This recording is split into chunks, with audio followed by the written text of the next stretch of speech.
Voici le numéro 40 de la page 253. On a un ressort qui est comprimé de 20 cm sur une surface horizontale en tant que telle. Donc, il y a un bloc qui est apposé sur le ressort ici. Et le bloc et le ressort ne sont pas liés ensemble. Donc, le bloc est juste comme à côté dessus. Il l'a comprimé.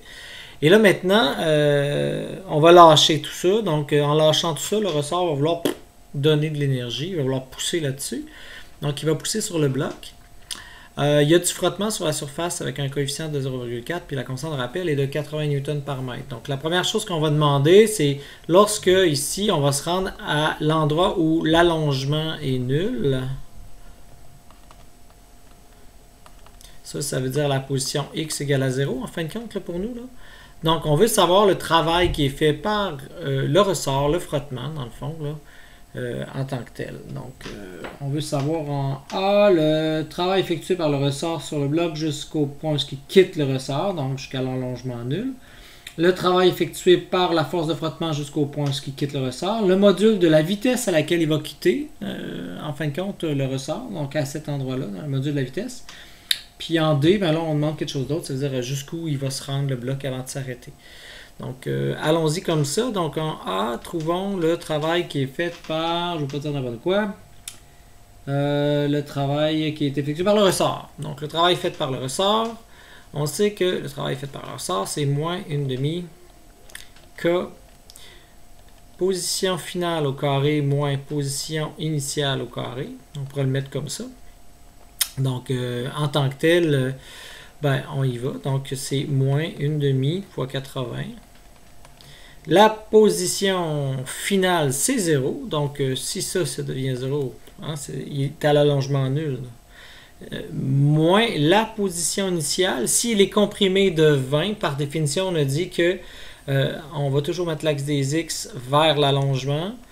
Donc, la position ici, ça va être moins 20 il va être à la position moins 20 mètres, moins 20 cm. Donc, 0 moins 0,2 cm au carré en tant que tel. Donc, en bout de ligne, ce que ça va me faire, ça va faire 0,2 au carré. Le moins, je n'ai pas besoin là. 0,2 au carré. Donc, 0,04 fois le moins, parce qu'il y a ce moins-là qui va rester, fois 80, divisé par 2, donc fois 40. Mais ce moins-là, avec ce moins-là, ça devient positif. Donc, j'ai un travail positif qui est fait par mon ressort de 0,04 fois 80, fois 40, excusez. Donc, ça fait 1,6 joules. Donc, j'ai 1,6 joules qui a été donné comme ça par le ressort. Donc, B, on cherche le travail qui est fait par le frottement. Donc, le travail qui est fait par le frottement, pour ça, ben, on a besoin de la force de frottement. On ne connaît pas la force de frottement, mais on sait que le frottement, la force de frottement, c'est μc fois la normale. Donc, la normale ici, ben, puisque c'est horizontal, on voit que la normale, ça va être le poids ici, tout simplement, ça va être mg. Donc, 0,5 fois 9,8. Donc, ici, tout simplement, donc on a encore un angle de 180, soit cos de 180, où on met le moins devant. On voit que le frottement est dans le sens contraire du déplacement, donc il fait un travail négatif, veut l'empêcher d'avancer.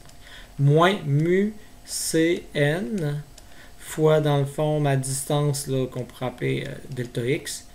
Donc, si vous aimez mieux, j'ai moins 0,4. N qui représente le poids, donc 0,5 fois 9,8, fois mon delta x qui est de 0,2 parce qu'il a avancé de 20 cm. Donc, on va trouver une valeur de 0,4 fois 9,8 fois 0,5 fois 0,2. 0,4 fois 9,8 fois 0,5 fois 0,2. On arrive à 0,392 joules et c'est négatif. C'est un travail qui est négatif. Ensuite, on vous demande, bon, donc, quelle est la vitesse avec laquelle il va quitter? Est-ce qu'il y a moyen de prévoir cette vitesse-là qu'il y a ici? Hein? Donc, oui.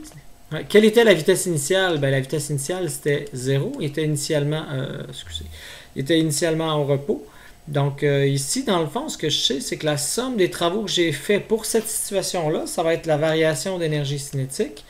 Donc, le travail qui est fait par le ressort plus le travail qui est fait par le frottement, ça va être égal à l'énergie cinétique finale moins l'énergie cinétique initiale. Initiale, j'en avais pas, c'était 0. Donc, ce qui va me permettre de déterminer carrément ça plus rapidement.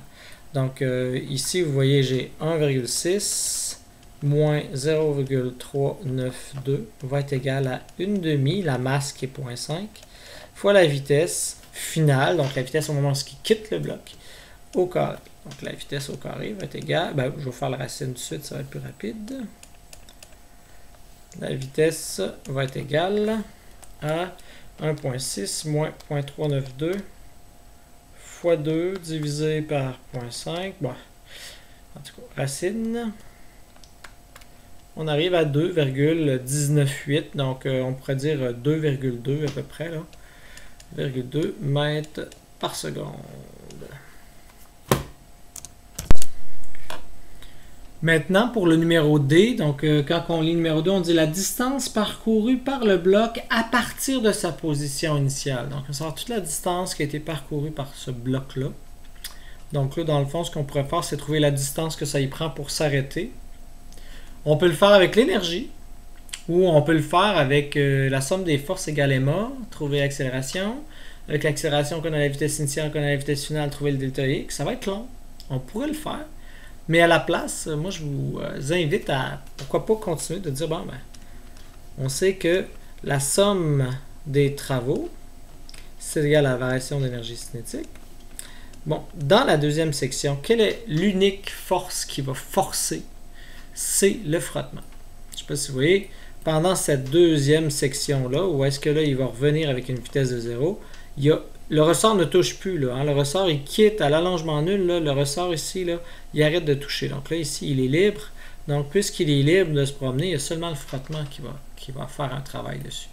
Donc, le frottement, ici, le travail fait par le frottement, ça va être égal à la variation d'énergie cinétique. Donc, on a l'énergie cinétique finale moins l'énergie cinétique initiale, puisque le final, il redevient 0, donc ça devient 0. Donc, le travail fait par le frottement, on avait vu tantôt, hein, c'est moins mu-c fois la normale, fois la distance à laquelle il va faire, le delta x qui va avancer, en fin de compte. Hein. Le delta x, c'est justement ce qu'on cherche. Donc, on va pouvoir prendre ça, va être égal à moins 1/2, la masse, en fin de compte, fois la vitesse au carré qu'on a trouvé, qui est cette vitesse-là qui est là, qui va aller ici. Là. Non, donc la vitesse à laquelle il quitte. Et ça va être la distance à partir du moment où il quitte. Ici, je vais juste, pour ne pas pitonner pour rien, mu cn, n étant mg, fois le delta x que je cherche, c'est-à-dire la moins 1/2 mv carré. Donc les m, c'est les min, c'est pour ça que je fais ça. Je cherche delta x, je vois que les plus aussi, ça se change. Donc delta x va être égal à quoi? Donc delta x va être égal à v carré divisé par 2, divisé par mu c et g. Donc v carré, j'ai 2 mu c et g. Donc, si vous aimez, j'ai 2.2 ou 19 quelque chose que j'avais tantôt, mais disons 2.2 au carré. Tout ça divisé par 2 par 0.4 par 9.8. Donc, ça fait 2.2 au carré divisé par 2 divisé par 0.4 divisé par 9.8. J'arrive à 0,61 7, donc environ 62 cm. Et ça, c'est pas à partir de sa position du début. Ça, c'est à partir du moment où ce qui quitte, hein, qu'on a fait, c'est à partir du moment que l'allongement était nul. Donc, c'est pour la deuxième section. Si je veux la distance totale, donc pour la distance totale, il faut que je rajoute le 20 cm de comprimé du début. Là. Donc, ça va simplement faire 0,82. Donc, mètre. Ici, c'est mètre. Je ne sais pas si j'ai mis centimètre, là, mais mètre. Ça marche. On crée 82 cm. Donc, maintenant que vous avez compris le numéro 40, essayez de faire le numéro 41, là, qui est un petit peu plus difficile. Méfiez-vous avec la normale qui ne sera plus le poids, là, à cause on force avec un angle. Mais vous êtes capable d'appliquer le même genre de gymnastique. La somme des travaux donne la variation d'énergie cinétique.